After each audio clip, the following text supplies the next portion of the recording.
These are the milestones of champions, the journeys of Canada's Paralympians. Chris Williamson, veteran alpine skier. Fearless, driven, king of the comebacks. This three-time Paralympic medalist has only one thing on his mind these days: to bring home gold at what will be his last Winter Games. I think it'll definitely be sad, but it'll also be a bit of a relief. There's a lot of pressure that I put on myself and pressure that I put on my family. For Chris's wife, Jennifer, the Sochi Games will be bittersweet. It's a mixed bag of emotions. It's the woohoo, he's gonna be home, we're gonna have a normal family life. But it's gonna be weird for us because it's so much of who Chris is, being an Olympian. At 41 years old, Chris has spent a lifetime chasing the Olympic dream. My father was an Olympian in 1968, and then from there got into coaching, and as I grew up was the provincial coach for speed skating. Usually there wasn't a day where I wasn't doing some kind of activity or sport. Though Peter Williamson died of a brain aneurysm while Chris was in his early 20s, he left a lasting legacy. The advice my father mainly gave me is that I had to work hard at what I wanted to do and what I wanted to achieve, and that there's no such thing as a free ride. Words of wisdom from a father to a son born with a unique challenge. From birth, I was diagnosed with macular degeneration, a form of it called toxoplasmosis. And in grade 1, I lost all the vision in my right and a partial in my left. And it happened sort of like the snap of a finger. One day I was reading a book, the next day I couldn't read it at all. Despite his vision loss, Chris was determined to make his mark in the world, just as his father had.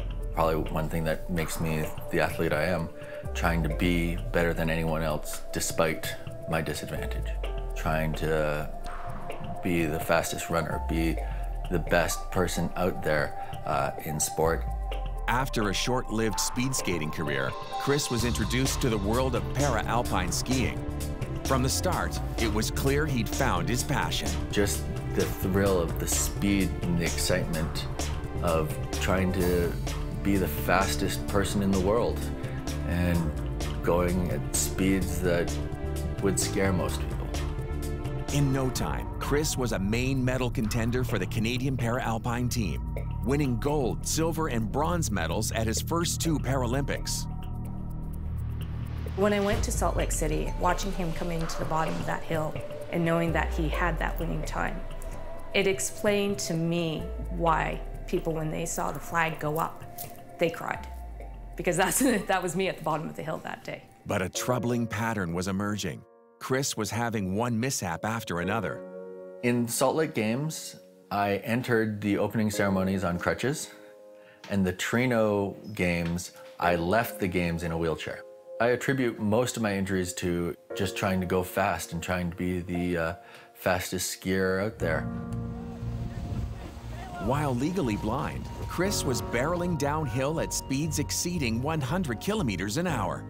My wife is very concerned, and rightfully so. I've done some large damage to my body.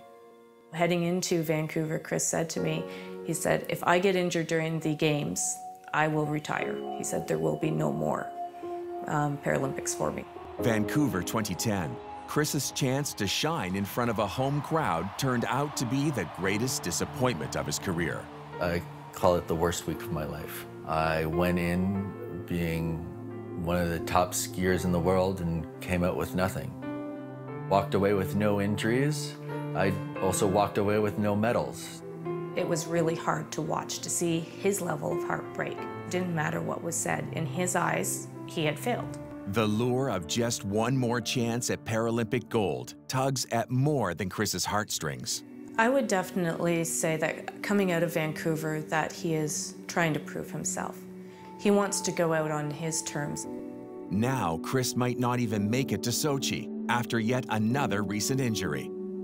I have just recovering from a tibial fracture, which split my shin in half and had to have a steel plate and several screws put into it. I think if Chris doesn't get to compete in Sochi, it's going to be a huge heartbreak for him.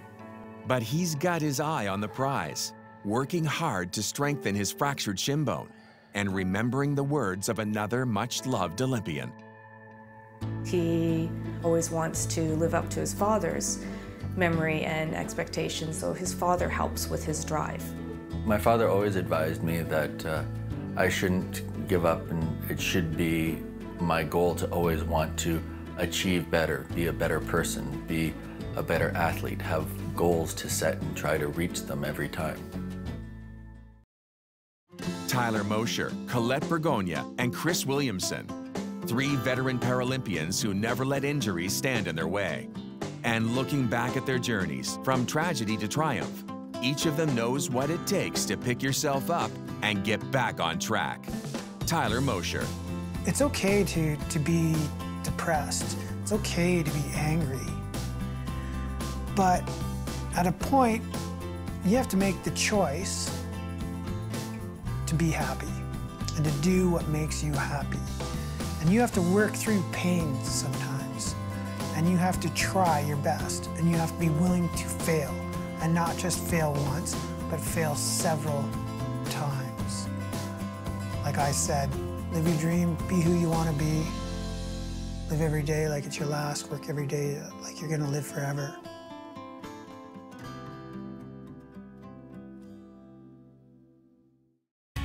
Executive producer Andrew Morris. Producer Ellen Bateman. Writer-director Anna Saraldi-Zinn. Director of photography and editor Andrew Ventura. Narrator Graham Spicer. Visual research Elena Falcone, Emily Harding, Ellen Bateman.